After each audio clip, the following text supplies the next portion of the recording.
સાબરકાંઠાના હિંમતનગરમાં હુડા નોટિફિકેશનનો ઉગ્ર વિરોધ થઈ રહ્યો છે।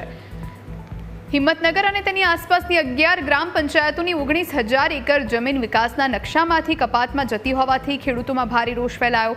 સાથે ખેડૂતો સહિત ગામના લોકોએ જિલ્લા કલેક્ટરને હુડાના વિરોધમાં વાંધા અરજીઓ આપી છે।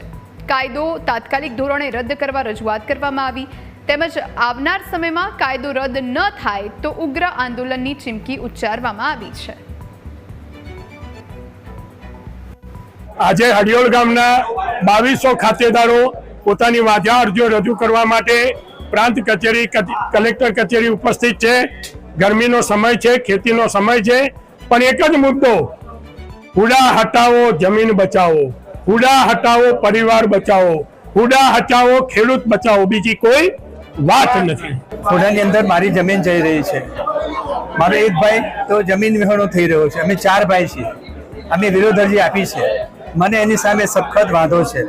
હડિયોલ ગામની અંદર 9 રોડ જઈ રહ્યા છે અને બીજા કેટલા રોડ કાઢવા છે, એટલે આ સ્કીમ સામે એમને સખત વાંધો છે। અમે આજે વાંધા અરજી રજૂ કરી છે। આનો અમલ નહીં થાય અને આનું કોઈ નિરાકરણ નહીં થાય તો અમે બધા જ ગામના લોકો ફરી પાછા આ જ પ્રવૃત્તિ કરીશું અને સખત આંદોલન કરીશું। ગાંધીજી જે માર્ગે આંદોલન કરવા માટે સક્ષમ બનીશું।